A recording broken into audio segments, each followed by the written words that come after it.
Ladies and gentlemen, boys and girls, welcome back to Basketball Conference, the ACC Football Podcast. My name's Joey Weaver. He's Mike McDaniel. Mike, week 8 in the books. How you doing? You ready to talk about some games? Miami did it again.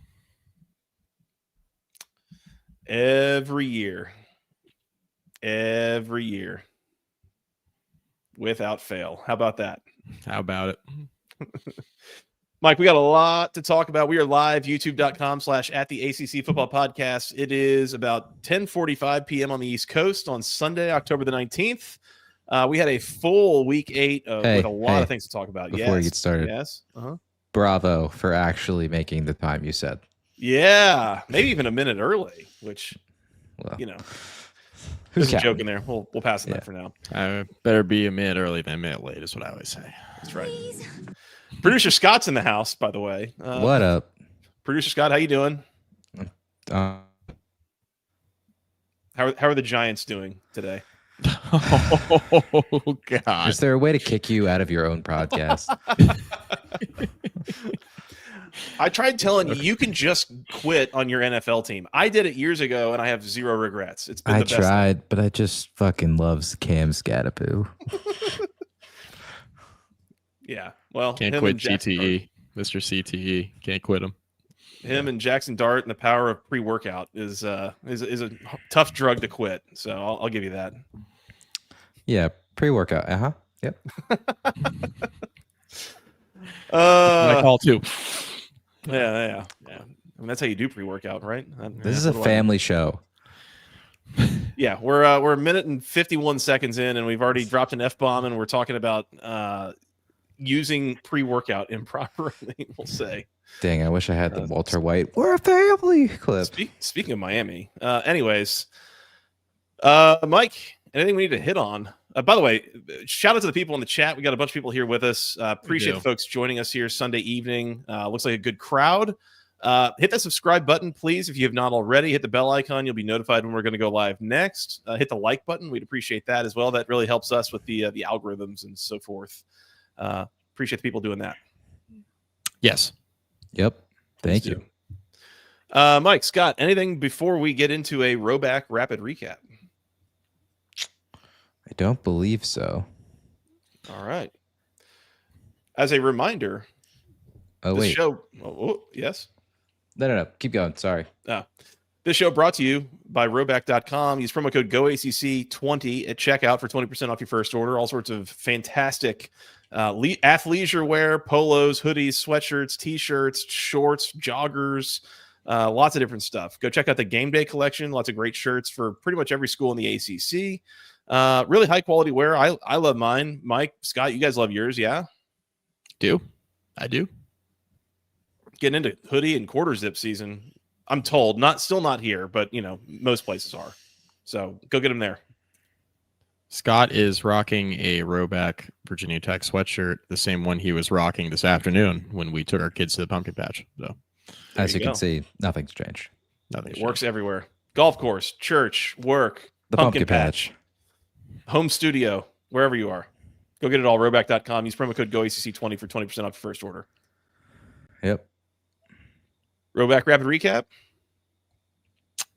Yep. Count us down, Scott. All right. 3, 2, 1. 10 minutes on the clock. Start here. Louisville 4, number 2 Miami 21 on Friday night. Huge upset here. Kind of upset the entire balance of everything going on in the ACC right now, and to some degree in the playoff picture nationally.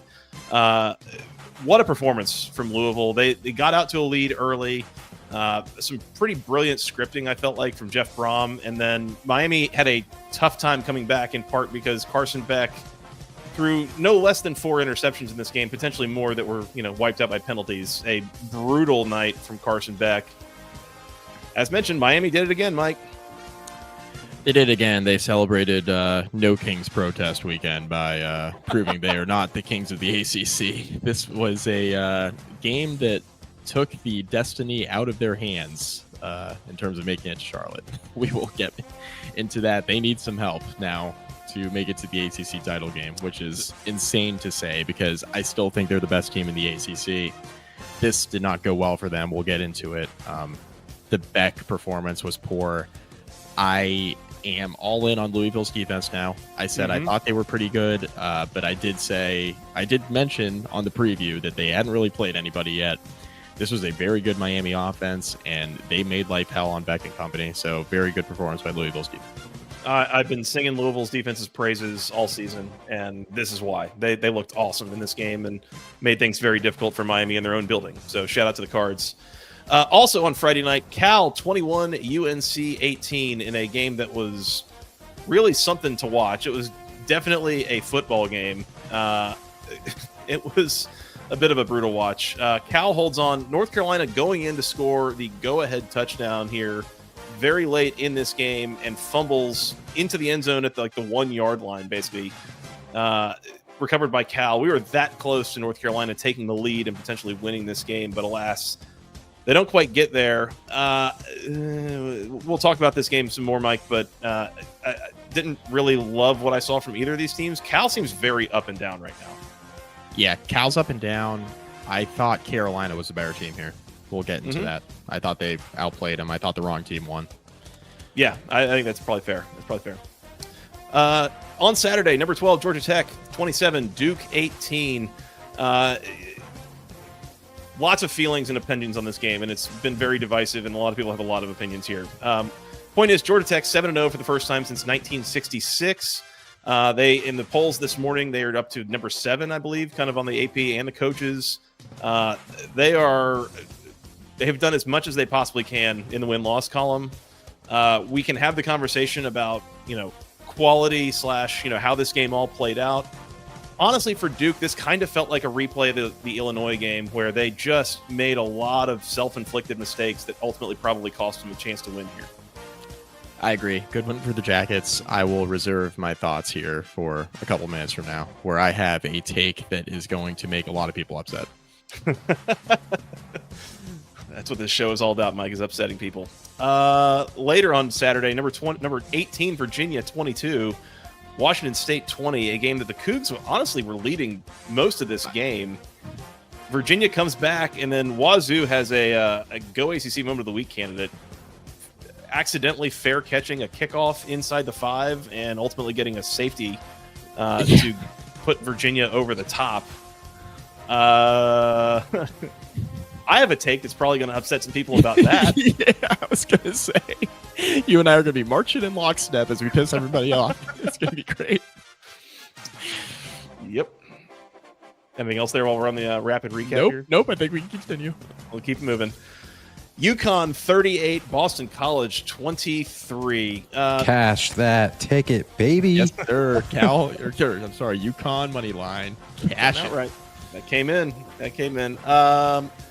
There are a couple teams that we're going to talk about that seem like they're a little bit checked out on this season, and the Boston College Eagles are one of them, Mike. God, they are so bad. Bill O'Brien's got very limited answers, I would say. We'll have that sound later.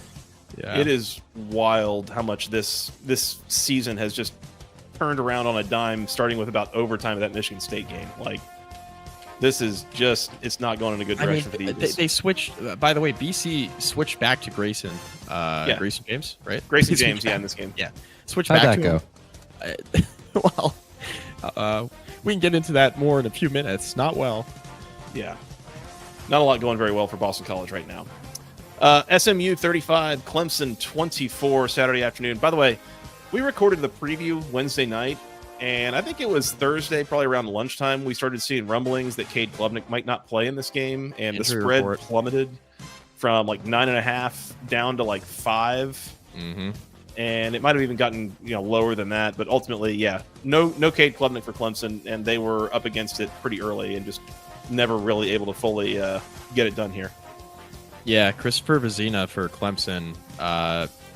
His stat line is a little bit misleading. I thought he played okay, though, for a short notice situation. Sure.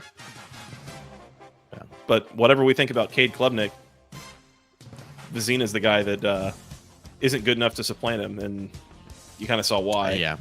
Kind of a little bit of a ho-hum win for SMU, especially for going on the road into Death Valley, but good for them Yeah. to keep doing what they're doing. And again, they kind of kept this game at arm's length for most of it. So shout out to them. Clemson is so irrelevant. It's like this didn't even register on the Richter scale this weekend. Like the Clemson just kind of got dog walked at home. Yeah, it was. It's a weird sign of the times, that's for sure. Yeah. Pitt 30, Syracuse 13 in the Carrier Dome. This felt like a game where Pitt felt like they could kind of sleepwalk through it, and they kind of did. This is there's a 17-point win where Pitt did not look all that good. Syracuse looked like they wanted it, but they just did not have anything on the offensive end of the ball to be able to really threaten Pitt here. No, the Ricky Collins thing is just real unfortunate for Syracuse this season. He's just not ready to go. Yeah. So. Yep. We'll talk about that here in a little bit. Finally, I don't even have to say this, Mike, because when Florida State's on the TV, everyone is watching. Okay. The world is watching. Florida State getting great ratings all the time, even late in the middle of the night when they're out in Palo Alto, losing to the Stanford Cardinal 20-13. The Noles are 0-4, Mike. This is as over as it possibly could be with Mike Norvell. Frankly, when I woke up this morning, I fell asleep before the fourth quarter of that game started. When I woke up this morning, I was like, we're going to have a firing before we start this show tonight. Yeah. I have no idea how Mike Norvell is still employed by Florida State right now as we are talking to each other. You guys can talk about the buyout all you want. If they wanted to pay it, they'll pay it. Like, I don't, I'm sick of everybody being like, oh, the buyout's huge. Buyouts don't matter. Like, these schools find the money. Schools like Florida State and Penn State, like the big schools, they find Florida with Napier. They find the money. Yeah. They find the money.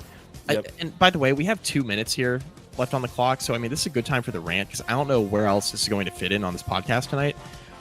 Media members this morning. I woke up. I'm on social media when I first wake up. I worked a late shift last night for SI. I wake up. I see media members. They're all like waking up to the news that Florida State lost. And they're all like, oh, it's going to be a really busy day. And everybody's like retweeting and hyping each other up. And I'm looking at all the, we get the eyes from Stephen Godfrey and everybody's retweeting each other, getting all fired up. Mm-hmm. And then you know who got fired today, Joey? Billy Napier, which everybody knew was coming. Like, we had the story written on Sports Illustrated like since Tuesday. We knew that was coming. Okay. And then the other firing today, Jay Norvell at Colorado State. That's it. Not even the right Norvell got fired. Like, yeah. I mean, Jay deserved it too. Like, Colorado State's awful. He deserved it too. But they didn't even fire Mike Norvell today. So everybody's all getting hot and bothered on social media this morning. Oh, it's going to be a really busy day. Matt Baker from The Athletic, by the way, love his coverage, but he's putting on social media. He's like, let me put it this way. I didn't go on my morning dog walk with the family because I know it's going to be really busy. I'm like, guys, are we getting this hyped up about Billy Napier and Jay Norvell getting fired today? Like, I know stuff happens quickly in the sport, right? And this is like said in jest more than anything, but we're all fired up, and those were the 2 firings today. What is happening? And the Billy Napier thing, by the way, is like anybody who has ever remotely worked in this like sports reporting kind of space is fully familiar with pre-written articles. Yeah. I'm guessing you or someone else for SI wrote the article for Billy Napier getting fired like weeks ago, Mike. Like, yeah, we knew that was coming. We knew it was coming. I mean, I wrote one last year because we thought he was getting fired during the bye week a year ago, and he didn't. I forget who they beat late September, but he survived. And I had that story written, and Pat was like, never mind. I don't think he's getting fired. And then this week, we knew it was coming. Yep. Yeah, it was a quieter day than I thought it would be. Yeah, I think then everybody thought it would be. It's fair to say. Yeah. That was your Rhoback Rapid Recap. Once again, use promo code GOACC20 for 20% off your first order at rhoback.com. Where to, Mike? I mean, we could talk about Miami in a second, but let's just talk about Florida State. Let's do that. Let's just do it. Knock that one out. Stanford 20, Florida State 13. That was last night in Palo Alto. I think both quarterbacks got like carted off in the fourth quarter of this game.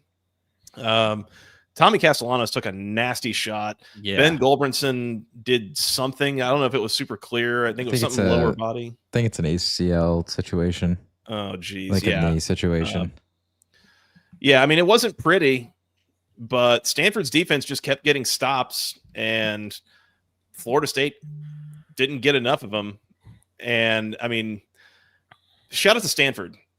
2 ACC wins is a lot more than it looked like it was going to be a month ago. They are better than they were a month ago. Now, we'll see what it looks like now that you're on your second quarterback. If that keeps up or not, we'll have to find out as the season goes on. But, Cole Tab goes for over 100 yards here and a score.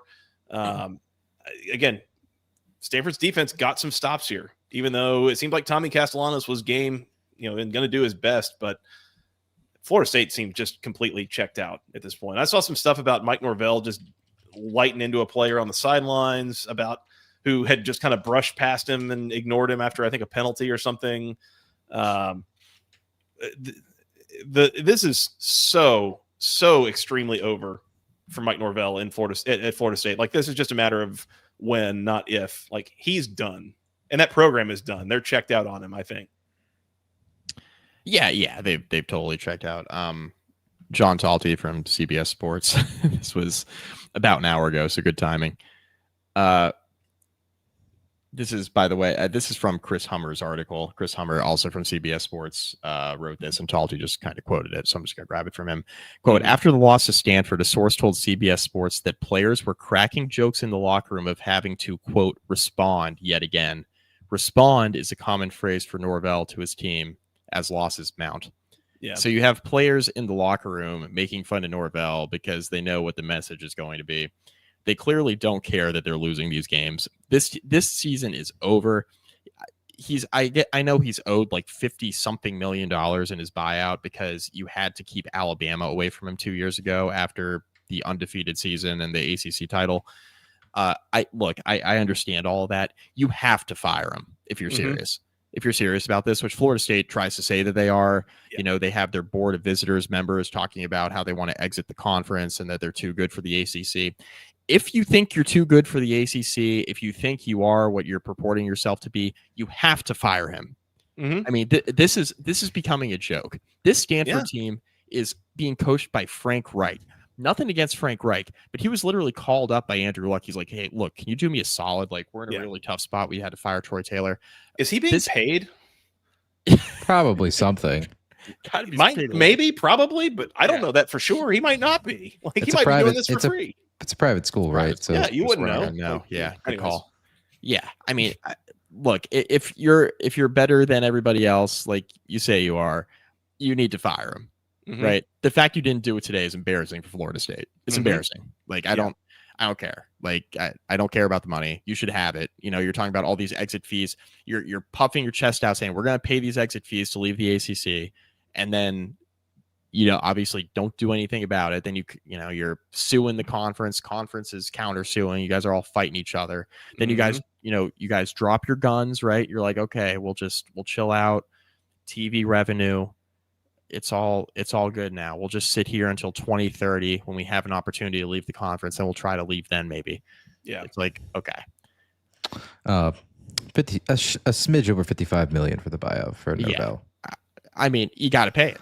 You simply have to pay it. I mean, this is becoming a joke. Last year was embarrassing. There was no reason for Florida State to be that bad last year. He would have been fired 2 weeks ago if he didn't beat Bama. Yeah, right? absolutely. Yeah. That's a great point. Like, he'd be out already if they didn't beat Alabama. Like, all that goodwill is obviously gone now, but it would have been gone, if they had lost to Bama in the opener. Like, he would not have even been coaching this game last night. I mean, besides Bama this season, they've beaten East Texas A&M and Kent State. Yeah. Okay. Yep. Good thing they beat Bama. Yeah. What do you think? Hey, by the way, like, I know,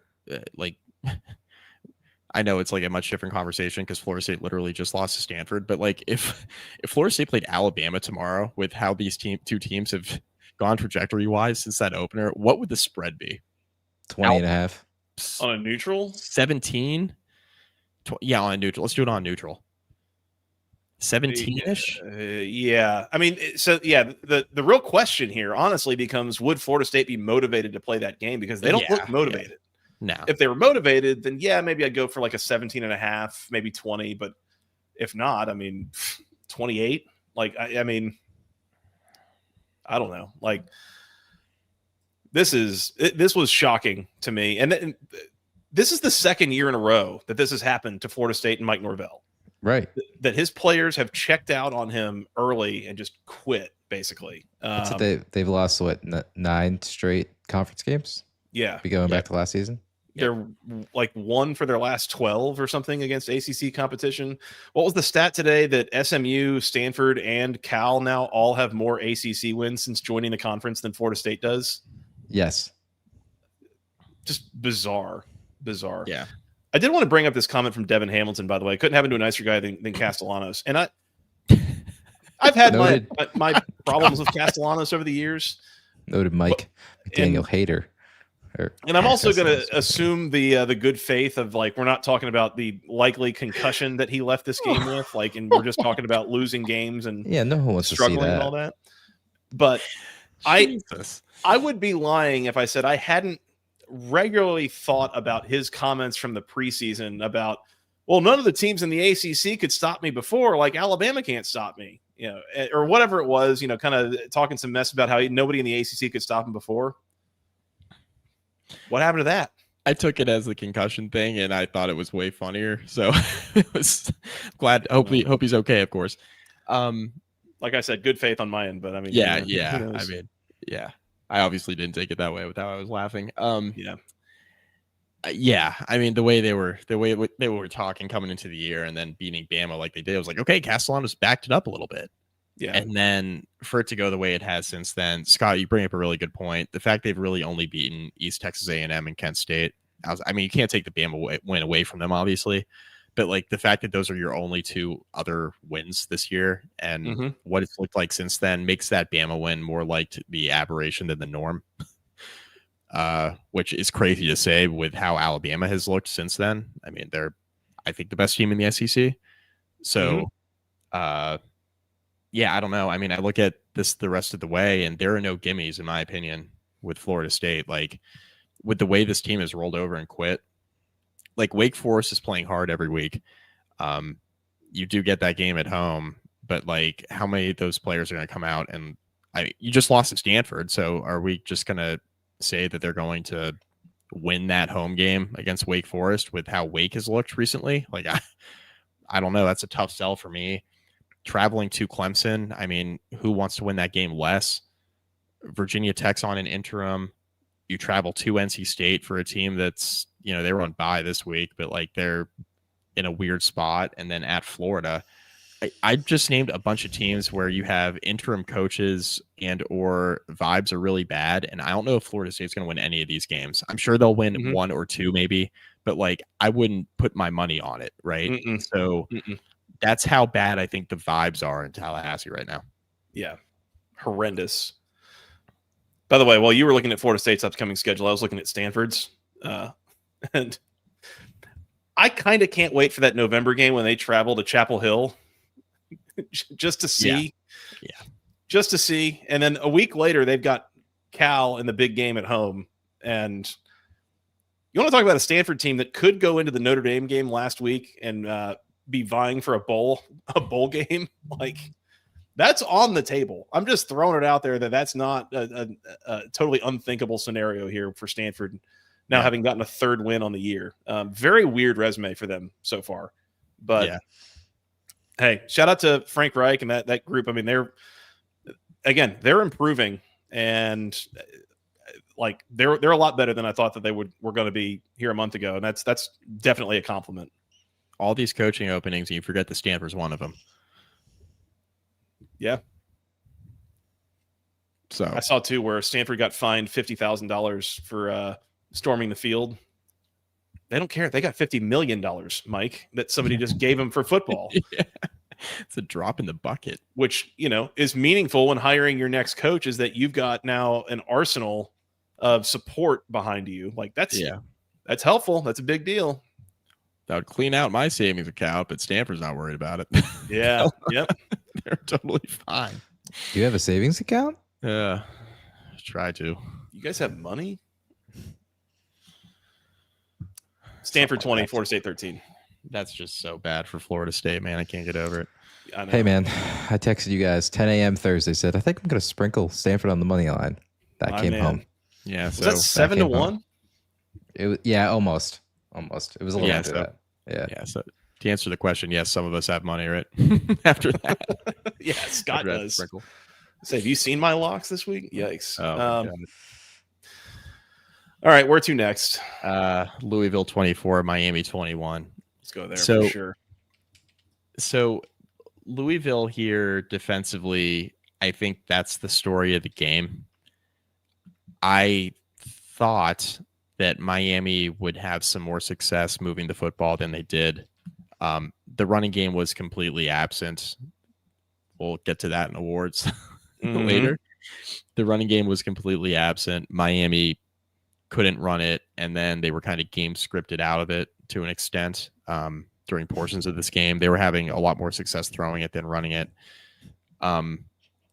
Malachi Toney was excellent again, but he can't be your entire offense. So, yeah, just really impressed with Louisville's defense here with the way they stopped the run, made Carson Beck throw to beat him, and Beck just had a couple of really, really, I know he threw 4. He had a couple of really, really bad ones where it was that is the, and the jokes were being made on social media, that is the Georgia Carson Beck coming out, the bad version, not the good version. First time this year I've really seen Carson Beck under duress and very uncomfortable and felt like he was pressing here a lot.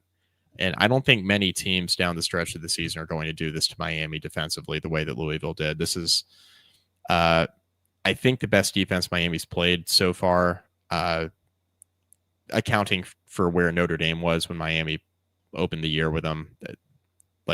That Notre Dame defense looks a lot better now, but it was not very good then.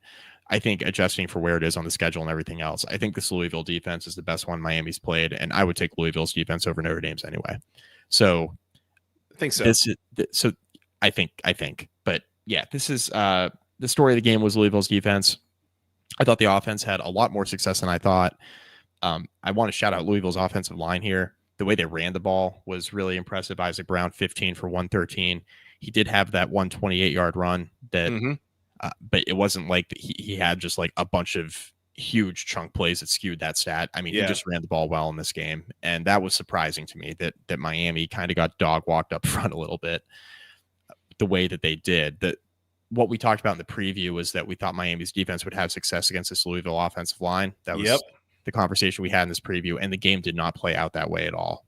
I was just really impressed with how Louisville's offensive line played, how they protected in general, only giving up 1 sack. There were 5 tackles for loss for Miami, but they were kind of empty calories plays. So, you know who barely shows up on the stat sheet for Miami's defense?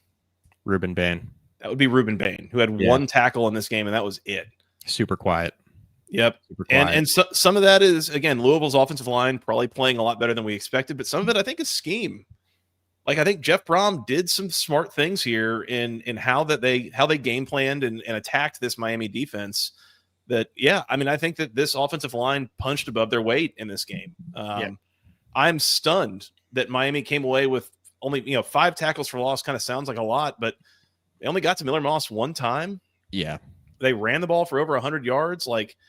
This is a lot more from this Louisville offense than I really thought we were going to get. And it's probably, we've talked about this game for entirely too long without mentioning Chris Bell's name.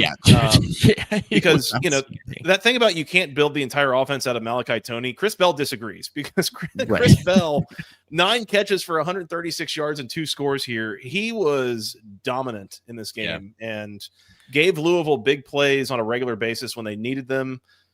His late touchdown that put Louisville out to, I think, an 11-point lead was put the game away. I tweeted that. I was like, that is an ACC Play of the Year candidate.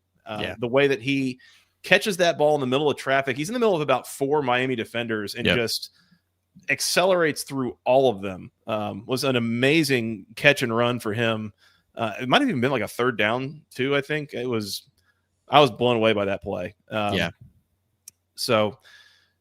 But the Carson Beck thing again. If you look at the stat sheet, it doesn't look like Louisville's defense did a whole lot. They had 2 tackles for loss. They didn't get to Carson Beck, no sacks. But if you watched the game, you saw that they were constantly in the backfield, harassing him, moving him off his spot, making him get rid of the ball faster than he wanted to, all those things. I think there's probably still some concern about Carson Beck's arm strength. And, there was some passes that probably had a little less zip on them than he would have liked, or than you would like for him to have, that resulted in a couple of those picks. I thought in general, Ron English called a brilliant game for that Louisville's defense, dialing up pressures and showing Carson Beck one thing before the snap and then doing something different after the snap. Like, just really, really impressed by the effort from Louisville in this game, kind of all around. That was a full team effort, I think, to go in and win that game. It's disappointing for Miami, and like you said, I mean, they kind of got game scripted away from running the ball, but they weren't really able to do it a whole lot to begin with. It's surprising because we were looking at that Miami team after 5 games, thinking, just go ahead and sim all the way through the rest of the season. We'll see you in Charlotte, probably in the playoff, getting a first round bye. But once again, here we are. And as mentioned, now Miami needs help to get to Charlotte. Not only, they're now behind in the standings because you've got Georgia Tech, Virginia, and SMU are all undefeated in conference play. None of them play each other. Right. So there's clearly a 3-way, everyone is everyone's there scenario. Now Miami does play SMU, so they've got a chance to at least have that win. But yeah, you've also now not got the tiebreaker against Louisville, who only has one conference loss. Like, Miami needs help to get to Charlotte at this point. And that is kind of stunning. Yeah. They don't play. I mean, you just mentioned this. They don't play Georgia Tech, which ends up being pretty important. They don't play Virginia. That ends up being pretty important. They need to beat SMU, right? SMU's now, we'll get to them in a minute. That's in Dallas, by the way. Yeah. They're undefeated in league play and looking like they're figuring some stuff out. And now you have to go to Dallas to play them. And you don't own the tiebreaker over one conference loss, Louisville.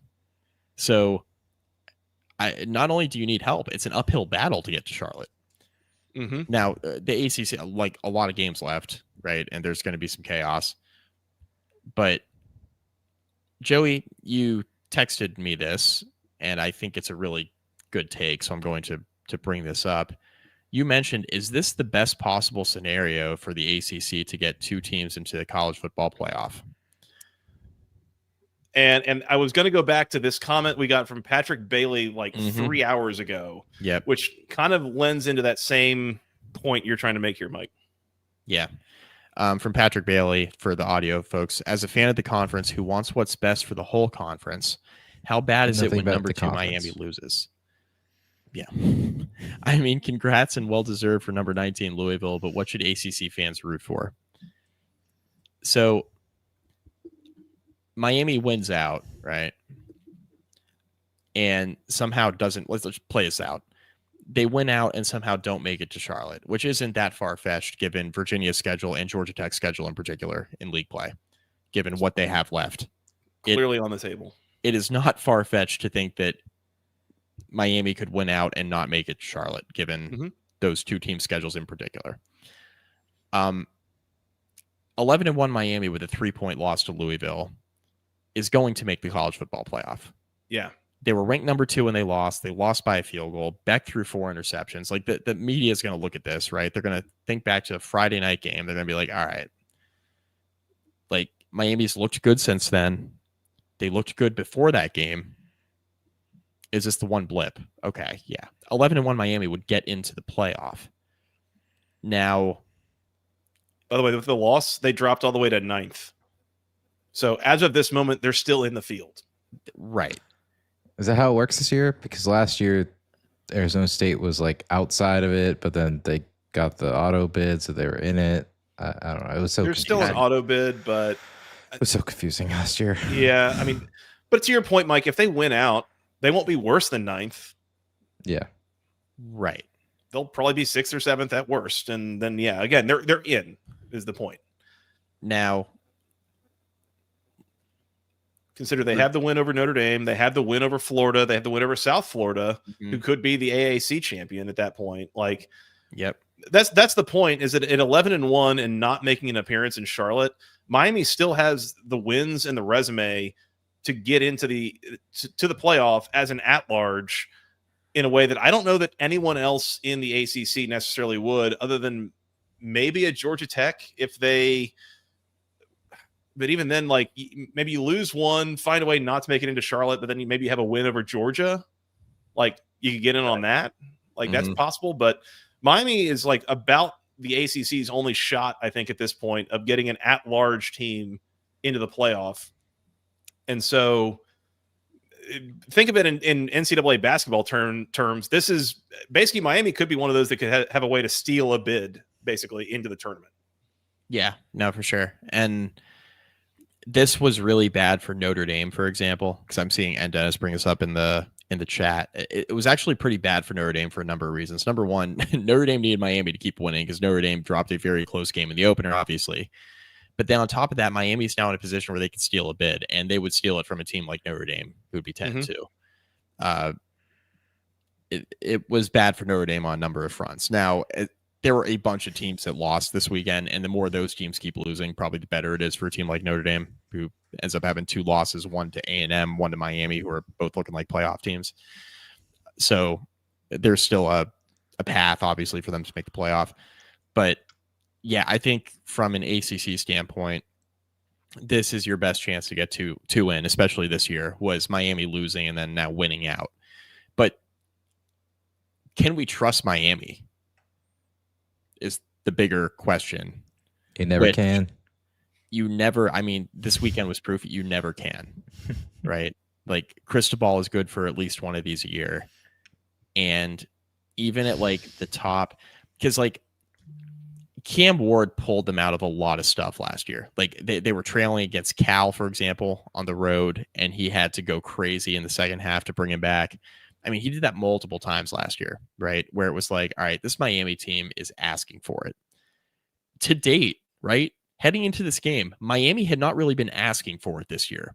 Like they were just kind of going belt to ass on everybody they played. We're like, okay, this Miami team is really good. And then nothing against Louisville, because I don't think this qualifies as like a loss for Miami where you're like, oh my God, this is like shocking. It was a little bit surprising, right? But like Louisville's a competent team with a very good defense. Yeah. And you're playing this game on a Friday night. Like some weird stuff can happen here. Like it wasn't outright shocking that they lost, but it was a little bit of a surprise. Now, if Miami goes and they drop a game against Pitt Thanksgiving weekend, which we've seen before, like that would be surprising to me. That'd be like this year's version of Miami shouldn't be doing that, right? Relative to last year where we could have probably seen that more regularly happen if it weren't for Camp Ward. So I think this team's a lot better this year than the one we saw last year, but this loss is still pretty surprising. Yeah. Yep. I would agree with that. Again, I was surprised at the way that Louisville was able to move the ball here with what Louisville's offensive line had looked like to this point in the year. Yeah. What Miami's defense and especially their defensive line had looked like to this point in the year. That's the thing that, again, call that big game Jeff Brom or something, but yeah, I was not expecting that to play out the way that it did. That trip to SMU here, in 2 weeks for Miami, because remember this was a kind of a sandwich buy situation for them. That's going to tell us a lot because the teams remaining on the schedule after that, I don't think can test them offensively really at all. Syracuse, NC State, Virginia Tech, at Pitt. That's a team where with Heinschel, when the offense, they didn't play well Saturday, but like with Heinschel, with the way they're playing, Will Secor. Damn it, Will Secor. Yeah, they could maybe give you some issues, but that SMU game, I think, is going to tell us a lot about the Miami defense in particular. Yeah. Yeah. No, I would agree with that. Trying to think if I had anything else on this game. I don't think that I do. Yeah. Interesting result as it relates to the conference race, the playoff race. Yeah. This was meaningful in a lot of different ways. It was. I still have my concerns about Louisville going forward. I have my concerns about Miller Moss and his consistency and his decision making. Yeah. Like, can Louisville find another loss on the schedule? Absolutely. Although Boston College at Virginia Tech, Cal, Clemson at SMU, Kentucky, like Louisville's going to be favored in almost every game the rest of the way. So yeah, I mean, don't totally write them off as a team that could find their way to backdoor it into the playoffs at this point. No, I mean, the league's wide open. Mm-hmm. It's wide open. Yeah.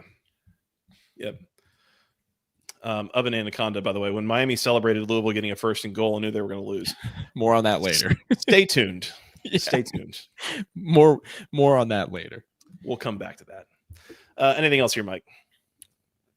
No. Louisville 24, Miami 21 on Friday night. Huge upset. All right, let's talk about Georgia Tech. Let's do it. Number 12, Georgia Tech 27, Duke 18. Do you want me to just start stream of consciousness? No, because I have a really good joke. Okay, all right, go for it. It's not really a joke.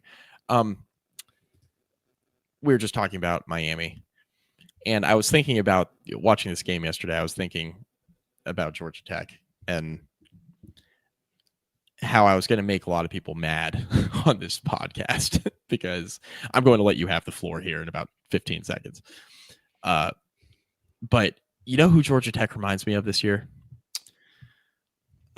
I think I know, actually. I had the same thought. They remind me of 2017 Miami with Malik Rozier. Oh. That's who they remind me of, with less hype. I was going to go 2024 SMU. Okay, well, that's another good candidate, where it's like they keep winning and they keep passing the tests, right? But you're like, are they like really that good? Like, we're absolutely sure. And a lot of Georgia Tech fans are going to be really mad at me for that. But guys, are we absolutely sure? And I hate to say that it's their first 7-0 start in 50 years or whatever. So I don't want to be I'm going to sound like an all-time hater wearing my Section 103 Bobby Dodd Stadium is my happy place t-shirt. I don't mean to sound like an elite level hater here, but are we absolutely sure that they're like capital G good? They're certainly competent. They're beating everybody they play. Are we absolutely sure? That's the question I have. So this is the distinction that we have to make when we have this conversation, when we talk about Virginia in a minute, is when we take these teams that are like undefeated or thereabouts that keep winning, and we start talking like, are they really that good? That is not us saying that they're bad. Correct. There is a difference between saying that a team is bad and saying that a team is ranked and performing a little bit above their heads right now. Because when SP Plus tells me that Georgia Tech is the 28th best team in the country, that feels a lot closer to what I have seen with my eyes if they have played these games this year. That feels right. Right? Like, in top 30, not bad. Not quite bad. Good. Decent team. Top 3 to 4 team in the ACC. Like, it's not bad. Yeah. It's not bad. It's just not like top 10 level good. If there is Georgia Tech the worst 7-0 team in the country? There it is. There it is. There it is. There it is. Because I have a question about a certain 5-2 team on this podcast tonight that I'm going to ask in a few minutes. Yes. Here's the thing. I love that Georgia Tech won this game. I'm a Georgia Tech grad. I'm a Georgia Tech fan. I am thrilled that they are 7-0. I was sitting on my couch for 3 hours watching this game, shaking the whole day because I was afraid that they were going to lose. I want them to win. I'm happy that they won. It's great. Yep. Here's my problem. Yep. If you want to look at this and say, well, they were tied at halftime. Why were they tied at halftime, Mike? Yeah. Because by my math, Duke should have been up 17-0 at halftime, if not for a self-inflicted fumble on the 2-yard line about to score a touchdown, and if not for a self-inflicted dropped snap on a field goal. Georgia Tech's defense didn't do that. Duke did that. This was another version of the Illinois game where Duke largely outplayed Georgia Tech for 3 quarters, but repeatedly shot themselves in the foot and only had 10 points to show for it. Yeah. Yeah. This, this Duke team, unfortunately, is going to look back at the tape of their however many losses they end up with. They're going to end up looking at 3 of them and say, we Yeah. absolutely could have won each of those 3 games if we didn't do the self-inflicted wound thing. In the red zone in particular. You'll remember they had red zone issues against Illinois too, right? Yeah. So yeah. This is like a recurring thing for them. Sometimes you are, especially when you do this stuff repetitively, like I hate doing the you are what your record says you are thing in college football because of the schedule variance stuff. Yeah. But like Duke's losses this year it's been consistently the same stuff. It's been dumb red zone turnovers or just stupid mistakes. The penalties have been crazy. Mm-hmm. The defense has given up a good Manny Diaz defense, giving up huge plays, right? At really inopportune times. And that's why they're 4-3. Like they're playing like a 500 team that's going to like scratch and claw to make a bowl game. Now, that all of that is true, right? Duke shot themselves in the foot a whole bunch through 3 quarters, and Georgia Tech was lucky that they were tied, basically, going into the 4th. However, number one, give Georgia Tech's defense at least a little bit of credit for getting the stops that they needed to have them in that position. And in particular, the one that I think of is Duke gets the ball out of halftime, I believe is where it was. Let me look. Yes. Duke gets the ball out of halftime after scoring a touchdown right before the half. They're trying to middle eight the hell out of this thing, except it takes 8 minutes of the second half to even get down there and resolve the drive at all.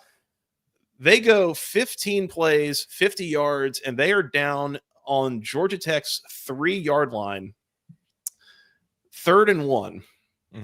They run 1, 2, 3, 4, 5 plays down there and are not able to punch it in because Georgia Tech's defense has a hell of a goal line stand down there. JJ Vandenberg, in particular, was eating Duke offensive linemen's lunch, just blowing guys into the backfield, disrupting the hell out of these plays, and they got the stop. Ultimately, then Duke once again shoots themselves in the foot, has 12 men on the field trying to go for it on 4th down. Georgia Tech's game plan does not involve getting Duke to have 12 people on the field. You can't control that.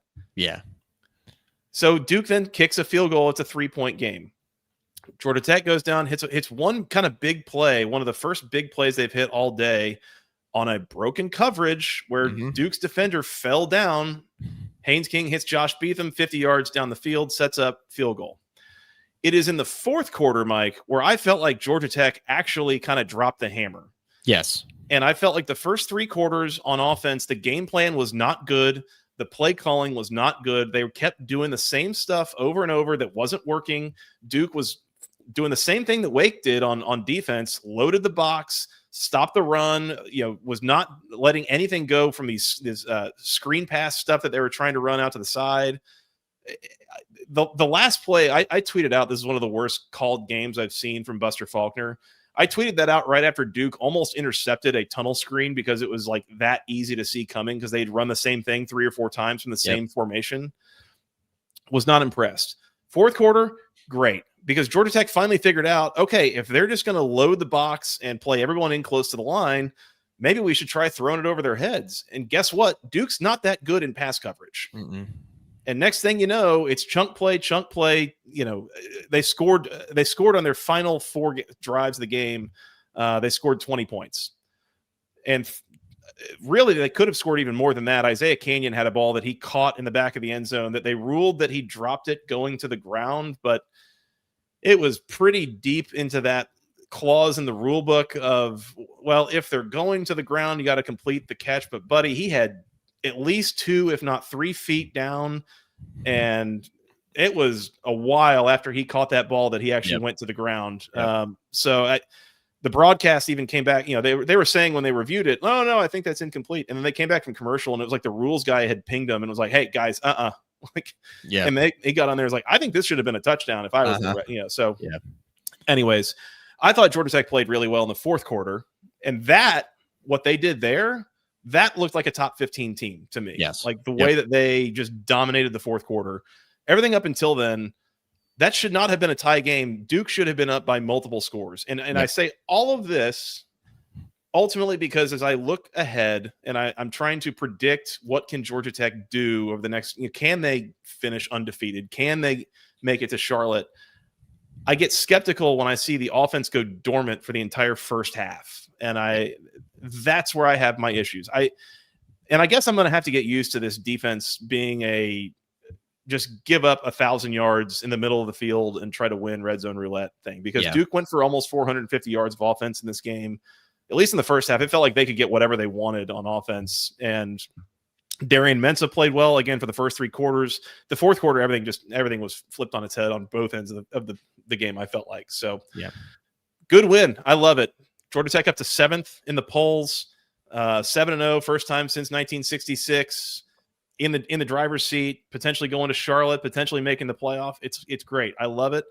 I still feel like there is at least one more gear that this team can get to, if not multiple, from most of what we've seen so far this year. Yeah, I mean, we're to the point that the 2024 SMU thing, right? We've used 2 comparisons. The one I used was the Miami one, where it's like, which team in the top 10 doesn't belong, right? It's like, where's Waldo? Okay, found him. But then your point, 2024 SMU, we got to the point in the year where it's like, all right, like they're running out of opportunities to lose because they just keep winning, right? Yeah. We are getting to that point. Syracuse, NC State, BC, the next 3. Now, 2 of the 3 are on the road, right? You do get Syracuse this coming weekend in Nooner. Then you travel to NC State, to Boston College. NC State is probably the toughest game of those 3, given what we've seen out of Syracuse and Boston College. And Syracuse then also the homecoming game for the record, but and then you have Pitt and Georgia in the final 2, right? I think Pitt is the toughest ACC team remaining on the schedule with how Mason Heinzel has looked in totality. Didn't look great yesterday, but in totality. And then Georgia's Georgia. We're really only caring about, well, in terms of ACC title, we really are focused on the next 4, I guess. But that Georgia game obviously means something from a rivalry standpoint and could be pretty impactful if Georgia Tech were to drop an ACC game and maybe not make it to Charlotte. that game in the finale could end up being very, very important for Georgia Tech in terms of trying to make the playoff. So, yeah, I mean, game on. It's right there. It's right there. By the way, that Georgia team, for a number 5 team in the country, I'm not so sure that that's a top 5 caliber team, the way that they've played and gotten behind and had to come back in a lot of the games that they played. So it's Georgia Tech absolutely could win that game too. Like, again, they'll be favored, I think, probably in all of these games, at least until that final weekend. And at that point, we'll see. But yeah, hey, take them where you can get them. And by the way, something else that I probably haven't really mentioned on this show, but I've seen mentioned a few places, it's a great point, is, you know what? If Georgia Tech is getting breaks, and they caught breaks from, Duke self-inflicting things, and they caught breaks from the referees in the Wake Forest game, and they're catching breaks other places, it's kind of nice to be the one catching the breaks. Yes. For once, right? Yes. As a program that has not gotten used to that. So I, certainly enjoy it. Certainly enjoy it. Yeah. So, yeah. It's funny. I mean, like, people, I tweeted it out. Haynes King had the touchdown like right before the 2-minute warning at the end of the game. It made it a 3-score game. That went triple platinum, that tweet, by the way. I think almost everyone got the joke that I made about it. That was, he let the intrusive Heisman thoughts win. Like, the number of people that are like really touchy about it that came and be like, oh, he's a good teammate. He looked to the sideline. And it's like, don't let the facts get in the way of a good tweet. Okay. It's fine. I'm not commenting on Haynes King's character. He seems like a phenomenal teammate. I know that he said it in the interview. I looked to the sideline and they were all like, I know. It's fine. Okay. Everyone calm down. People get so worked up. Yeah, man. I've had a few tweets that have gone a little bit plaid lately, and I did people mention, come out of the woodwork because I saw that tweet in particular and then went right. I saw the engagement. I was like, let's go right to the replies because that's where the action is. And that's when I mentioned that one of my favorite things to do on Georgia Tech game days this year is go to your Twitter and see which tweet you post that really pisses off Georgia Tech fans because you're simply telling the truth. And it's usually one or two of them. Yeah. It's usually at least one or two a game, which I appreciate. Yeah. By the way, Chris Lambert brings up a great point, and this is the other thing I wanted to mention, and we'll get off of this here in just a second. 7-0, haven't reached that highest gear is saying something. I agree. Like that's a compliment, right? And by the way, if you've listened to the players and the coaches in basically every post-game press conference this year, they all keep talking about it's not that we're really happy with the way that we're playing. Like they know that they could be playing better, that there are things they could be doing better. So they are actively acknowledging that like every week after these games. So I'm not the only one saying it. You're not the only one saying it, Mike. Like the team themselves are saying it. They recognize that there's meat being left on the bone here. And if they can find a way to find that next gear, maybe start making some noise when you get into November and December. We'll see. Right. Yeah, I agree. That's all I got here. Anything else in this game? No, we have several games left and we're 56 minutes into the show, so we promised to speed up, but these were the three that had the most to speak about. So agreed. Georgia Tech 27, Duke 18. Real quick before we do, section103.com. Use promo code GOACC at checkout for 10% off your first order. T-shirts, sweatshirts, hats, hoodies. That's a great T-shirt you're wearing there, Mike. It looks super comfortable. Looks fantastic. This T-shirt, this T-shirt, very comfortable. Looks fantastic, if I do say so myself.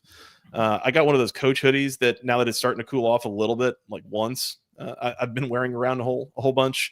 Highly recommended. All sorts of great things there. Go find them with the official word mark, the official Tech Gold. They've got a homecoming shirt if you're looking for something to wear next weekend against Syracuse. It's a Mini 500 themed shirt. It's really nice. So go check that out. All of it, section103.com. They got some promo polos back in stock. If you were trying to get one of those and were not able to on the initial release, go check them out.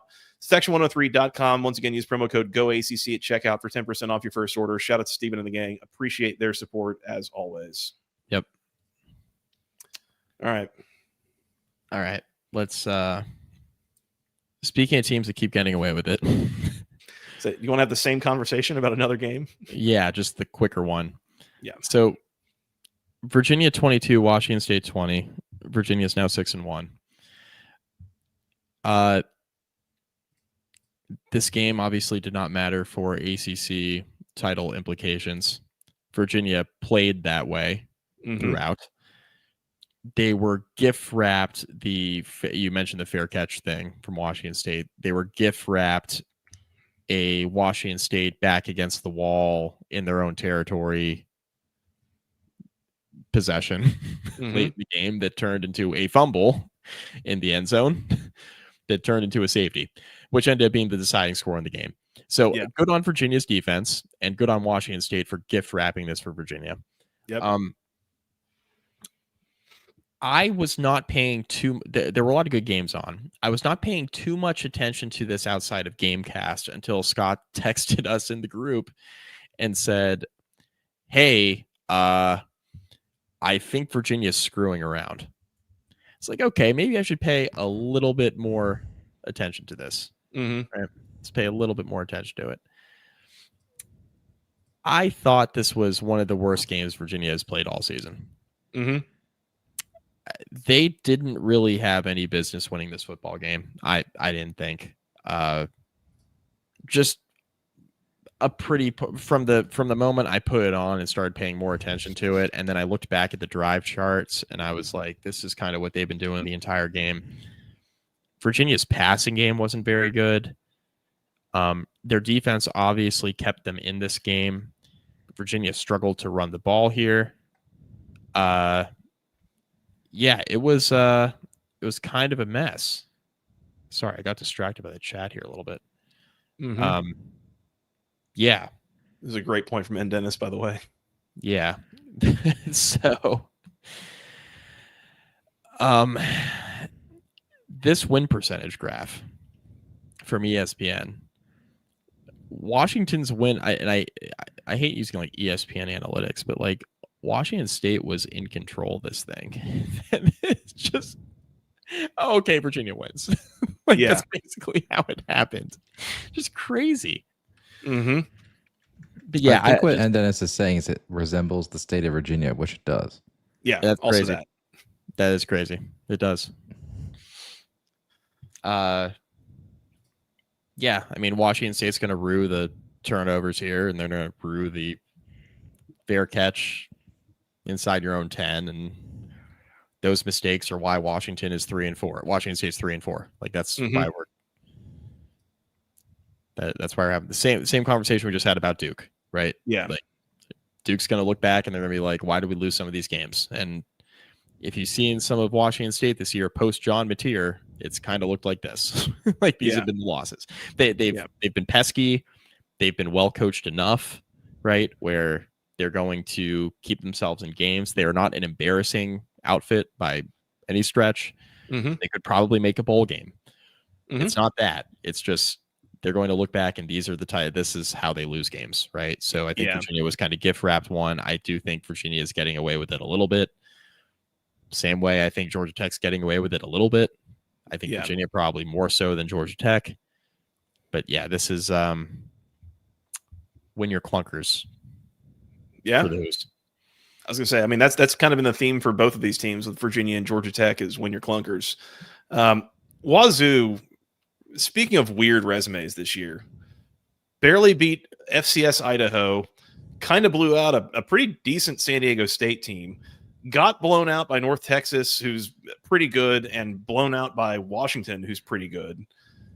Barely beat a bad Colorado State team, and now almost beats Ole Miss and Virginia on the road in consecutive weeks. 3-point loss and a 2-point loss. Like, I kind of don't really know what to make of this Wazoo team, although the idea that, Virginia may have been overlooking them or looking ahead to next week the same way that Ole Miss was last week when they had Georgia this week, entirely on the table. Now, Virginia next week is at North Carolina. There's not much to look ahead to there, if we're being honest. But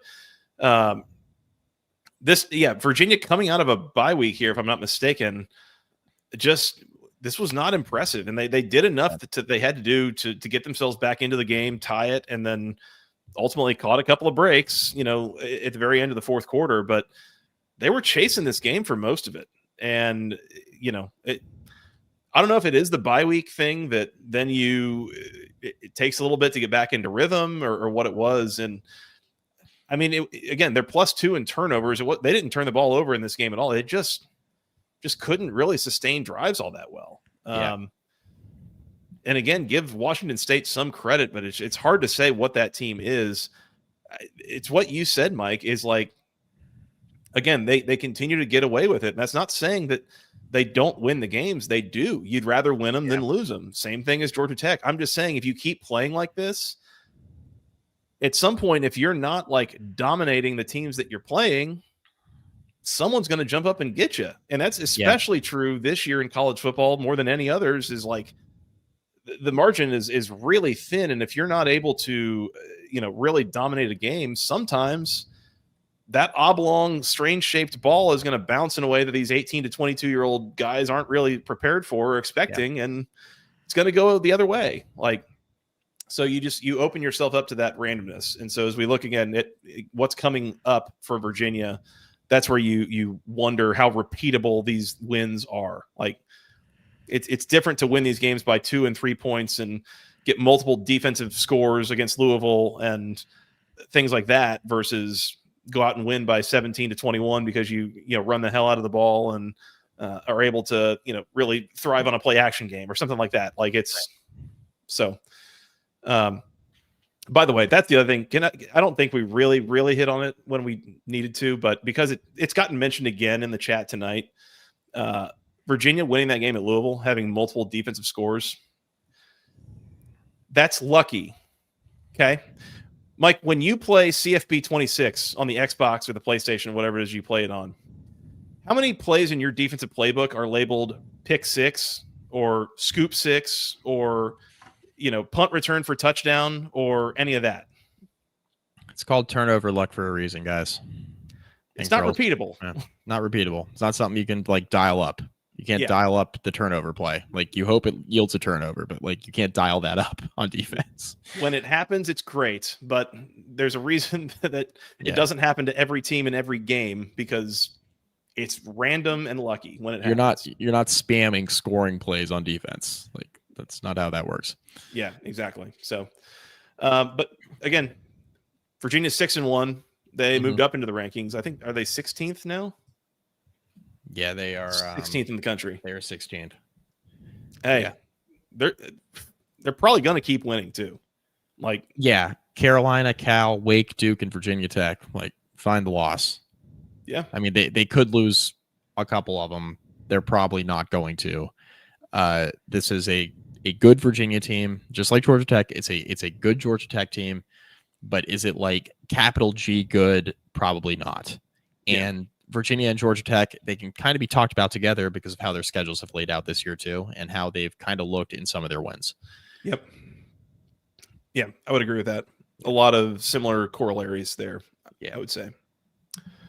But yeah, again, I'll take a lucky win over a tough loss any day of the week. So shout out to the Hoos, 6-1, undefeated in conference. Keep going. That's all I got. Yeah, that's all I got there as well. Virginia 22, Wazoo 20. Let's talk about this one, Scott, if you have the sound ready for us. You do. Okay. UConn 38, Boston College 23. The sound in question, Joey, we're just going to lead with this. The sound in question is Bill O'Brien's post-game press conference. Scott hit it. You kept saying that you were close to breaking through. What do you think has changed since that point? I don't know, Trevor. If I knew. Can you hear this? I can turn it up. Can't fix it. I don't know what. Turn it up a little bit. Trying. I'm not anybody that knows me knows I'm a fighter. I think it's as loud as it gets. Yeah. Tough to hear. All right. Sorry. Well, anyway, I could read the quote to you. Yes. I guess. Hold on. Let me find it. Nope. I lost it again. Anyway, it was basically Bill O'Brien saying that he doesn't know what's wrong with the football team and he's trying to fix it. Sorry about not being able to hear, guys. I downloaded it, but it came in low. Bill O'Brien doesn't know what he's doing. So that's it. Yeah. This there's no greater example in this game than turning to redshirt senior quarterback Grayson James, your starter from last year, and just completely scrapping the Dylan Lonergan experiment, your freshman quarterback. Like that was your issue. Lonergan hadn't played great, but like that was not your problem. Yeah. You're grasping at straws. That was when I saw that was happening. I was like, hold on. Like, is that where we're at? Is quarterback change? Like, wow. Yeah. You really felt like this was a, wow, we need this to save our season type game. And the Boston College defense, Joey, is tough day. Is so bad. Now the offense isn't good either, but the BC defense is not good. The UConn quarterback's got a homophobic slur in the middle of his last name. He threw for 362 yards and 4 touchdowns. Fagnano. If you say it like that, he does not. Which is, I'm glad you said it, not me. Yeah, well. I could try the sound again one more time. Sure. Hold on. You kept saying that you were close to There you breaking go. through. What do you think Better. has changed since that point? I don't know, Trevor. If I knew, I'd be able to fix it. I can't fix it. I don't know what it is. I'm going to keep trying. I'm not anybody that knows me knows I'm a fighter. I'm not a quitter. I've never quit anything in my life. So I'm going to keep fighting. I've got to do a better job of trying to figure it out. Watch the tape, put guys in different spots. We did that today. I thought some guys, we talked about Grayson already. I thought the O-line did a lot of good things today. A lot of youth on defense, they'll learn from it. But yeah, I've got to do a better job. So when Bill O'Brien says he hasn't quit a day in his life, I believe him. The same cannot be said about his football team. Mhm. Joey, I think there's some quitting there. Yeah, I think they're good. They're good, and not in the like they're a good team. I think they're good on this, and they're going to move on. Like, Correct. Yeah, I didn't mistake that the 1-6 Boston College Eagles for being a good team. They no. The Boston College offense. I understand what he means, but when he says stuff like, I think the offensive line did a lot of good things because they actually ran the ball okay in this game, but they also gave up 7 sacks and 10 tackles for loss. So they didn't do a lot of good things. They did some good things. Yeah, I mean, and give a little bit of credit to UConn. Like, I think that's a quietly solid program. We said that last year in bowl season, and I think they won at least one game against an ACC program in the regular season. Like, this is a perfectly formidable UConn team, which is something that has not really been true up until the last couple of years for quite a while. But still, like, Boston College basically was chasing this the entire game, it felt like, and just, I don't know, especially in the second half was really where UConn pulled away, and I think you really started to see that deflated look from the Eagles on, like, man, 1-6. They're not going to win out. They're not going to a bowl game. Really didn't feel like it had to be this. No. Again, you damn near went into East Lansing and beat Michigan State, and then kind of fumbled your way through a loss to to Stanford, and then had a lead against Cal, and then just totally let go of the rope against Pitt and Clemson, and now couldn't even get it back together for, again, UConn's decent, but like this was probably winnable for Boston College. I mean, I think what was the spread, like 1.5 or something? Yeah, 1.5. Yeah. So before kickoff, it switched over to UConn -2.5. I will say. Yeah. I saw it right before it started. That's true. Yeah, Boston College was favored here. Yeah, that's probably. I'd imagine that had something to do with the quarterback change. Yeah, probably. Jordan McDonald had a decent day for Boston College, 123 yards on the ground on 24 carries, but otherwise, man, this is booty cheeks. Virginia Tech head coach Jim Mora. Where are we at there? You could probably do worse. If I'm being honest. Do worse. I mean, we were all laughing at the Jim Mora to UConn hire, and we're laughing no more. He's made them competent, which deserves. I mean, he deserves a lot of credit. Yeah. Oh no. Oh, hang on. They could lose the next 4 weeks by a combined 150 points. At Louisville, Notre Dame, SMU, Georgia Tech. Correct. They could. You just gave up 38 to UConn at home. You could give up a boatload of points in your next 4 games. Remember when Boston College upset Notre Dame in '93 and knocked the Irish out of the top AP spot? I was there. The national championship. You were there. You remember? I don't think we need to worry about that with this year's Boston College team. No.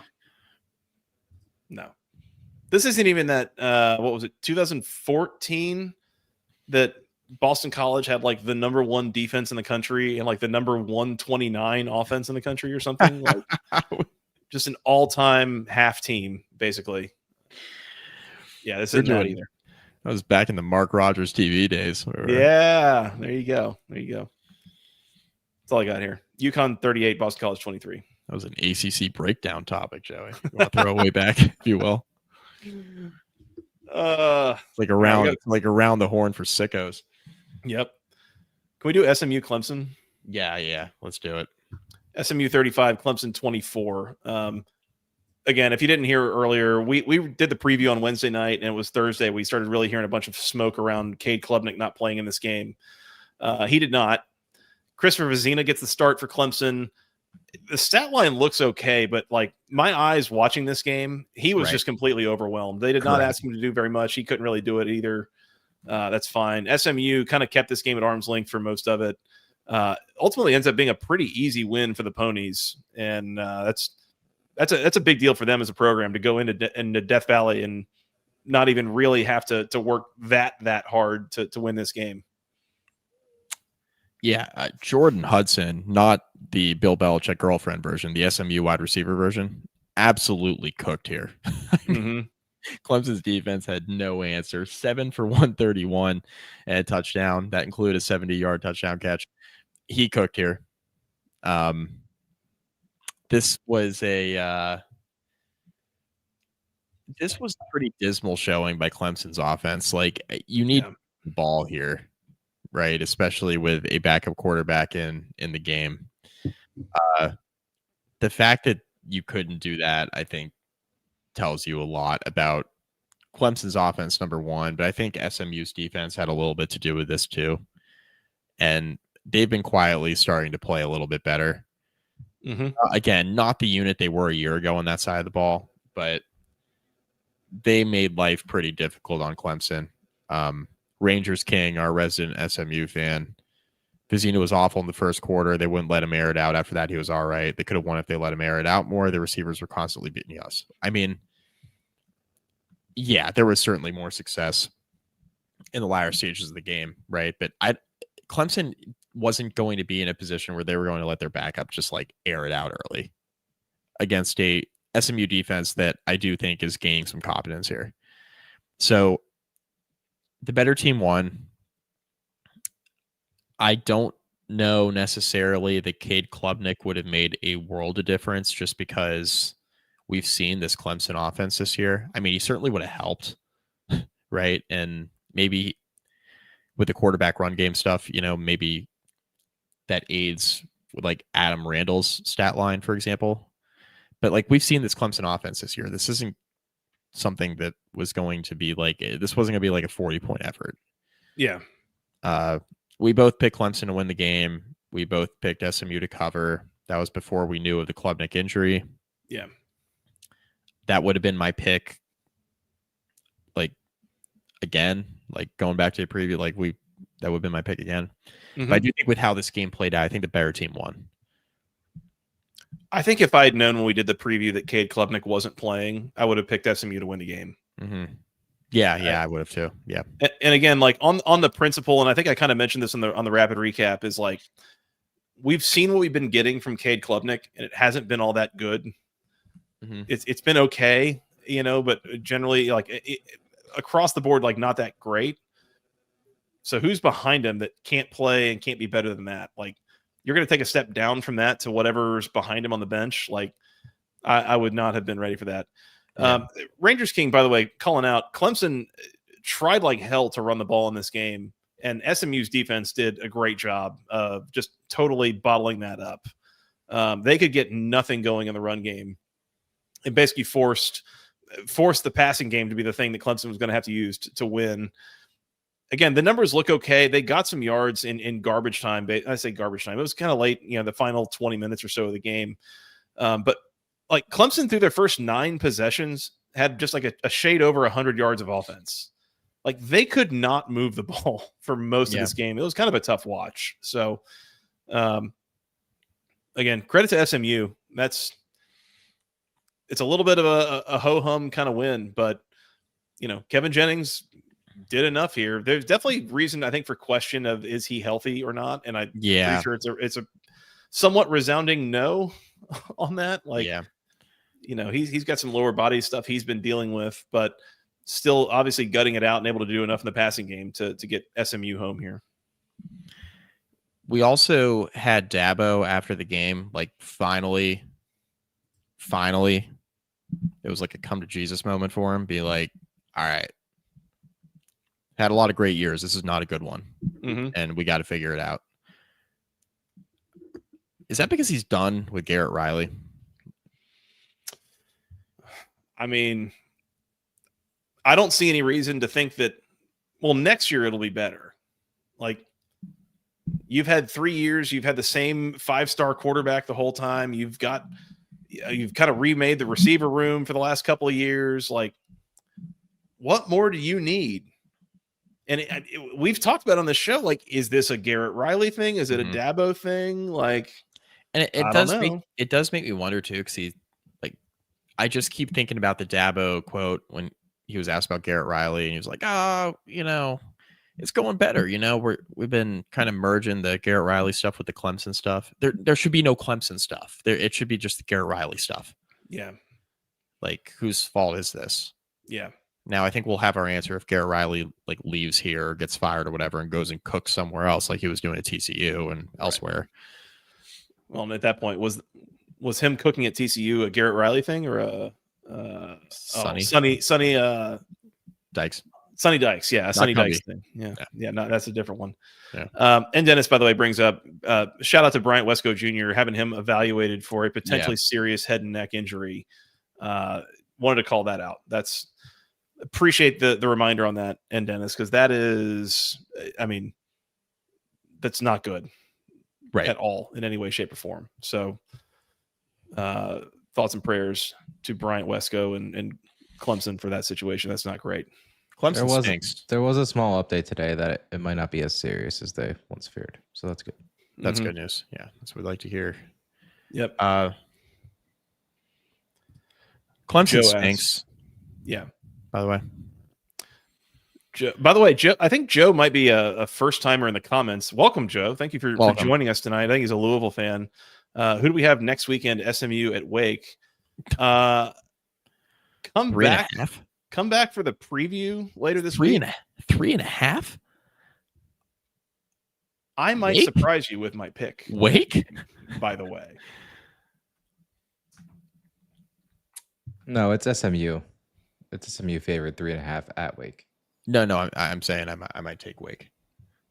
We'll see. I might too. It's on the CW. Oh, hello. Let's not talk about the sicko CW pick. Does the W in CW stand for Wake? What does CW stand for? Does anyone know that? I don't. It stands for Fade the Pat League. I don't have anything else here. I don't either. SMU's quietly. SMU hasn't lost an ACC game, by the way, since joining the league. They got a tough schedule here down the stretch. Yeah. I mean, they got Miami and Louisville still. So I will be shocked if they go undefeated these final 5 ACC games at Wake, Miami, at Boston College, Louisville, at Cal. If you can go 5-0 in that stretch, damn, you've earned it. Yeah, you've earned it. You can have it. Yeah, I mean, they basically just need a split with. They got split Miami and Louisville, and they'll have a great chance, depending on how the tiebreakers work. They'll have a great chance to still make it to Charlotte. Yeah, they sure will. We got a couple more here we got to get to. We do. Multiples or just one more game we got to talk about? Oh, we got multiple. We got two. Let's do the Cal. I don't have a ton on either, but let's do Cal, North Carolina first. Yeah. Man, Cal 21, North Carolina 18. This was late night Friday. For the record, Carolina got really close to potentially winning this game. Should have. And also, I had the over locked up in this game, and I'm not happy about it. For the record, a heinous beat. Yeah, that's pretty brutal. Carolina has a lot of incompetence throughout the way that they play. I will say that the defense was impressive in a way. Holding Cal under 300 yards of offense. It was JKS better. Only about a little over 200 yards passing. He had to come out of this game late. I forget what it was now that we're talking about it, but Devin Brown did make an appearance late in this game for Cal.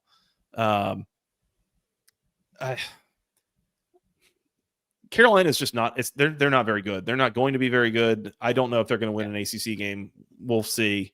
Cal is the one that's a little bit more interesting to me to talk about because, man, they are up and down on a weekly basis, and maybe that's the freshman quarterback thing that you just can't have any consistency doing that. But I just don't really know what to think that what they're like trying to preview their games and make picks on their games. At this point, maybe I'm just done locking up anything to do with Cal because who the hell knows what they're going to be any given week.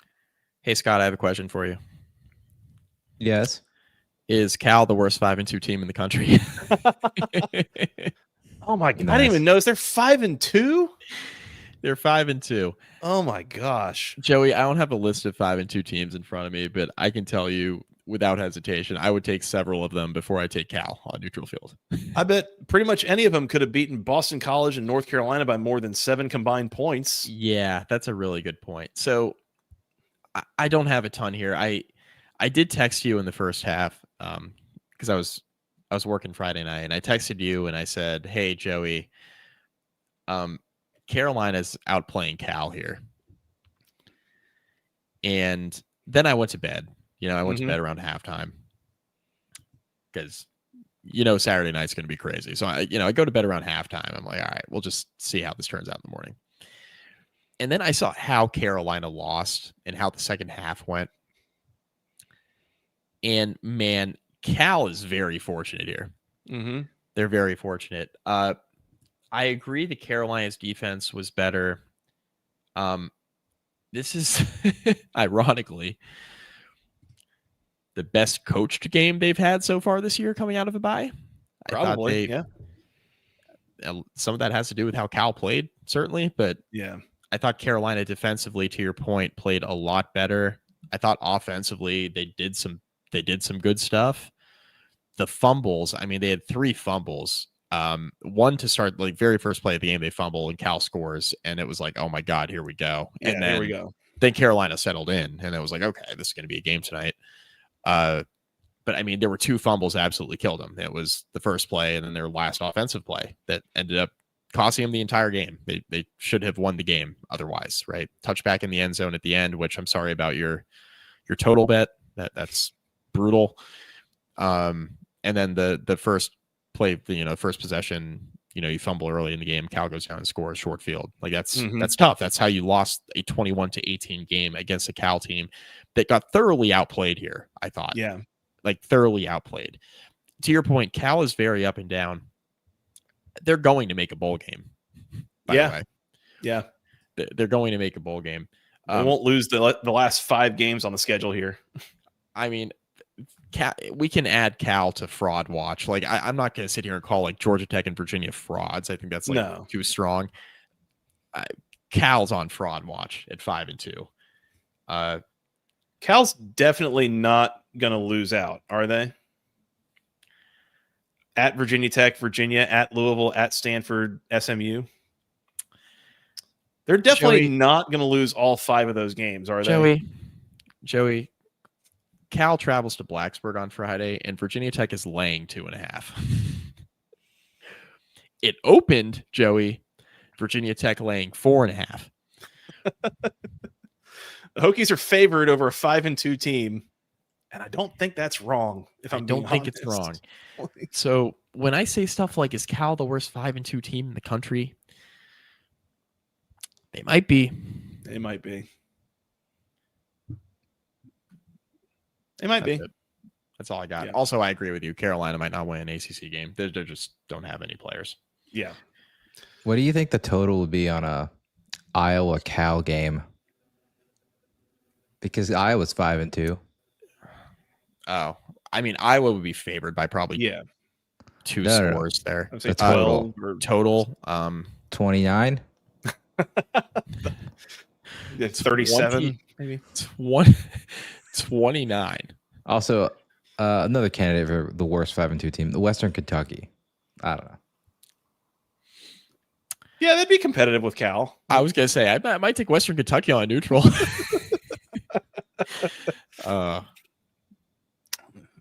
Yeah. Both these teams something to monitor. We'll see how they finish their seasons. Pablo Torre, I expected more out of you than a recorded hot mic production thing from NFL Films. Like, that was what we're like. What are we doing? That was the thing. Trying to draw this line, right? Like, there's such thing as like this Belichick thing has kind of been a disaster, right? We've talked about like there have been some stories that are like actual stories, right? Yeah. The Armand Hawkins like giving an extra ticket to some like recruit's family or something like that happens. Like, sure, the reason why that ended up being a big deal is because of all this other stuff, right? Mm-hmm. But this Pablo Torre thing was a gigantic nothing burger. Like, I saw that clip and I was like, okay, Jordan Hudson's crazy, and Belichick is P-whipped. We know that. Okay. Like, what does this have to do with literally anything? Yeah. This doesn't have to do with anything. I was way more interested, by the way, and I think this happened after the preview. So just briefly on North Carolina. Yeah. Guys, there's no briefly. Move on. Jesus. The story about Mike Lombardi going to Saudi Arabia. Way more interesting to me. That's not real. Somebody planted that to see who the leak is, and we found it. Like, that's not a real story. That can't way be more real. interested. I mean, Saudi Knowles, Tar Heel Knowles. Cal 21, North Carolina 18. I don't think that's real either, by the way. Yeah. But then Carolina confirmed it. What was that about? Pitt 30, Syracuse 13 last game, so we can let Preacher Scott get to bed. Ricky Collins sucks. He's not that good. He's bad. He's bad. And Pitt, like, this was a crock potting. Like, Pitt, you mentioned this in the rapid recap. This was a roll the helmets out there, and we're just going to crock pot them. And that's exactly what happened. Yeah. I don't know that Pitt took this game all that seriously. I don't think that they had to. I mean, Syracuse scores 13 points. One of the 7 of them came on a touchdown on a 12-yard drive after an interception from Mason Heinschel. So they weren't really going to be able to do much of anything on offense all night. Ricky Collins, like you said, 3 interceptions here. Not pretty. This Syracuse team, like, just completely lost it when Steve Angeli went out. Like, everything that they had going those first few weeks of the season is kaput.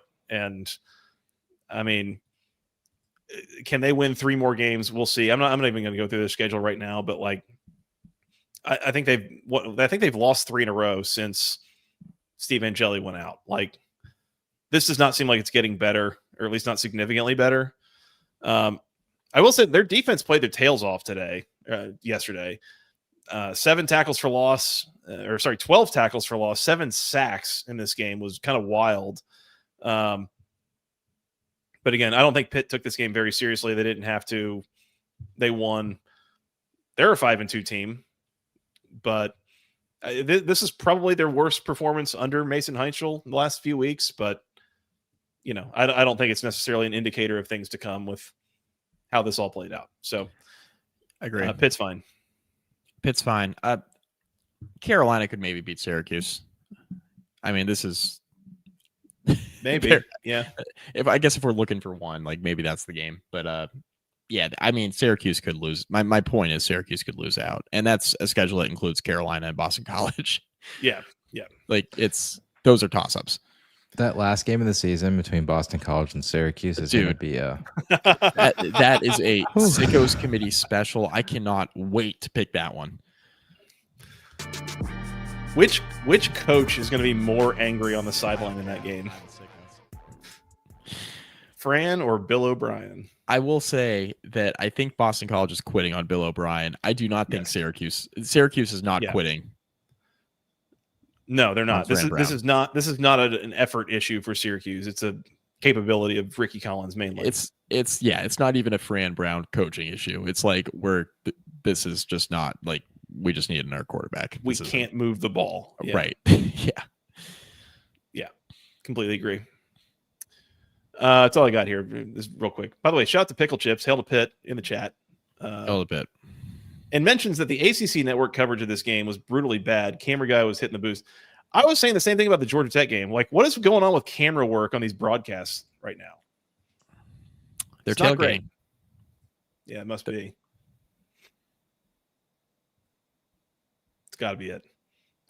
Brand Brown isn't showering either. Shout out to Nuke Jacket.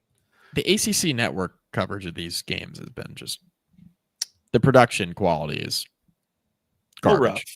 Yeah. West Durham deserves better. Yeah, and their pregame shows are good with Taylor Tannenbaum and company. Like, they put a good pregame show together with Eddie Royal and Eric McLean. Was it Taj Boyd in there with him right now? No, Taj Boyd is the is he in studio? He's the quarterback's coach for Clemson. Not the quarterback. EJ Manuel. EJ Manuel. He's doing studio stuff for ESPN now too, I think. Okay. Either way.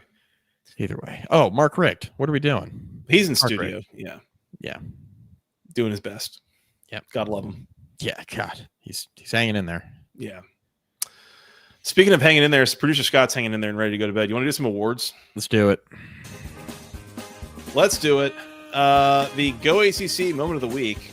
We alluded to this quite a while ago, but first drive of the game, Louisville goes down, gets stuck inside the 5-yard line. They're going to kick a field goal. They fake it.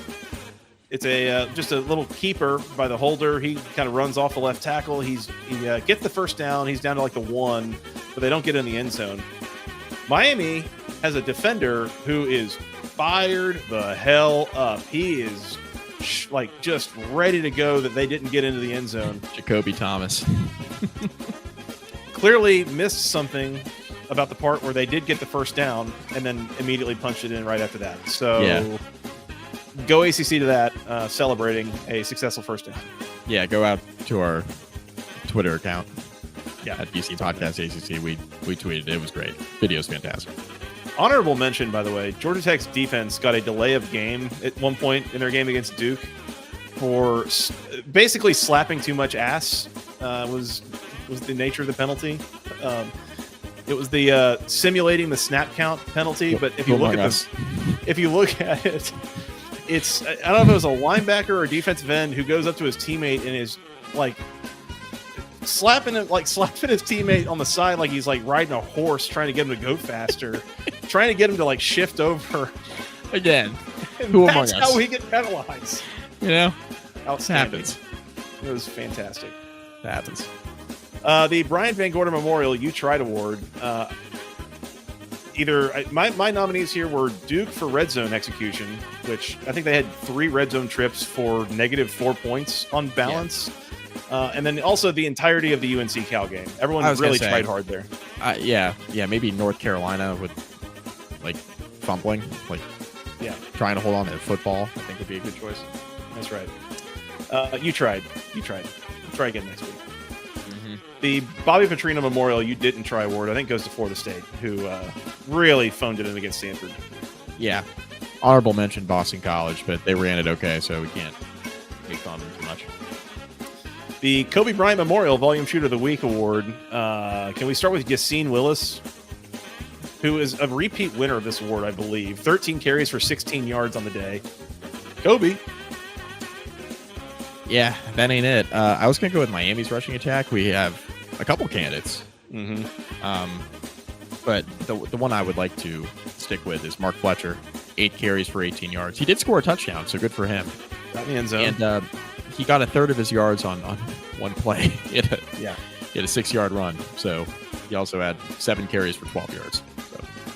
Not a lot of daylight to run through there for Miami's backs. No. Kobe. Do we have any other awards here, Mike? Yeah, the Queen Elizabeth II Memorial You Died Award. I think that goes to Boston College. I think we're done there. I have a new award. A new award. Oh boy. It was Too Sunny in Miami Catching Shade Award. I was listening to the College Football Blitz on Sirius XM on Saturday, and Braylon Moore for LSU, formerly from Virginia Tech, had a snap infraction against their game against Vanderbilt in the game they were cutting into, and that led the Vanderbilt commentators to just say, "Oh yeah, from Virginia Tech, we know how they cheat." And I was just very confused. I don't know what the background is on that, but there was like a good 12-second interaction there just talking about how Virginia Tech cheats. And I didn't know if they were talking about like WikiLeaks from like 9 years ago now or whatever they were talking about.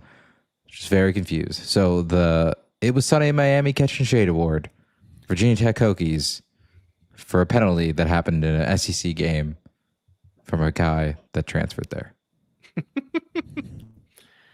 Hell yeah. Yeah, I mean, acting like it was like Connor Stallions or like Jeremy Pruitt giving recruits money in McDonald's like bags. We're gonna maybe go 3-9 this year, guys. Why? I mean, kick us while we're down. Let us cheat, for the love of God. Like, come on. Needs something here. If we're cheating, we're obviously wasting money the wrong way. Like, we stink. Gosh, I can't find it now. Will Secor sent me his explanation for the Sun Tzu, the old, I believe it was an ancient Chinese philosopher, the Sun or like war mastermind, basically. The Sun Tzu Award for allowing the teammate or allowing the opponent to beat themselves goes to Duke. Yes. This week. I would Shout out to agree. Will Score, who left like an hour ago. So, anyways, I wish I was him. there you go. Team of the week. Stanford. Team of the week, Stanford. Yeah. I mean, Shout out to the Cardinal. come on. Got it done. I'll give it to Louisville, too. Or Louisville. Absolutely. Winning outright as a double-digit dog. Hell yeah. The Stanford one's just funnier. Yeah. Oh, yeah. Player of the week. Speaking of Louisville, Chris Bell. Chris Bell. Excuse me. Chris Brown. Very different situations there. Don't tell Rihanna. Late for me, say. too. Yeah. One's beating Rihanna, one's beating that ass. It's really late. Yeah, Chris Bell, and then Cole Tab, by the way, for Stanford, had over 100 yards on the ground. Big deal. Yeah, good game. Yeah. Good game. Haynes King, steady Eddie. Just keeps doing it to him. I mean, Carson Beck would have had 4 more completions if he played for Louisville. Yeah. I saw a lot of jokes being made about these. The No Kings protests need to be renamed to One King and just carrying around signs of Haynes King all day because, man, something else. Something else. This isn't a losing effort. Cooper Barkate, Yeah, for Duke. 13 for 172. Yes, sir. Yep. Yes, sir. Yep. Was just everywhere in that game. I don't know how Duke only scored like 10 points in the first It's art. 55 minutes of that game. It's wild. Cooper Barkate, a transfer in from Harvard, as it were. So, yeah, shout out to him. He's really good in this game. Shout out. That's all I got. Anything else on week 8? Nice tidy recap. Hour and 41 minutes. Yeah. Yeah. That was pretty efficient, I felt like. So, Yeah. What do you think, Scott? You started off the show bad mouthing my NFL team. Now you're asking me this? Get out of here. we started the show a minute early. Scott, you remember that? And what good did that do me, Joey? A lot of good jokes made tonight, as always. Yeah. Sorry if I offended you. No, you're that not. sorry. I'm not that sorry, though. Correct. What are we gonna do? Lose sponsors? Okay. This was a fun show. I enjoyed it. Hopefully you guys did too. Appreciate all the people in the chat that were a lot of fun to join in on the discussion tonight. Please, if you haven't already, hit the subscribe button. We'd appreciate that. Hit the like button, hit the bell icon. You'll be notified when we're going to go live for our next episode, which very likely will be a week 9 preview. I'm assuming we're going to do that live this week, Mike. I don't see a reason why not to, but you tell me. Yeah, well, it'll be live. Okay, fair enough. Also, while we're here, for the record, future recaps, probably all of them on Sundays, if you hadn't really picked up on that yet. So Yeah. just plan on showing up Sunday nights, not Saturday nights. Too busy for me. Yeah, That's why this year. Sorry. a lot going on. Unacceptable.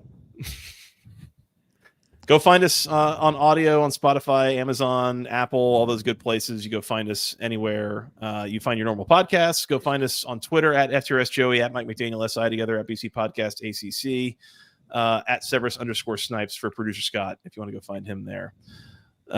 Anything else before we get out of here? We're good. Tune into the preview. I got a fun sound to drop. Hell yeah. Yeah, you do. Producer Scott been in the lab. We've already heard it. He is cooking. Yeah, we have heard it, and it's fantastic. It's fire. Yeah. It is fantastic. We'll see you guys then. All right. For Mr. Mike McDaniel, for Mr. Producer Scott, I'm Joey Weaver. Thank you guys so much for listening. We'll talk to you again very, very soon. Until then, go ACC.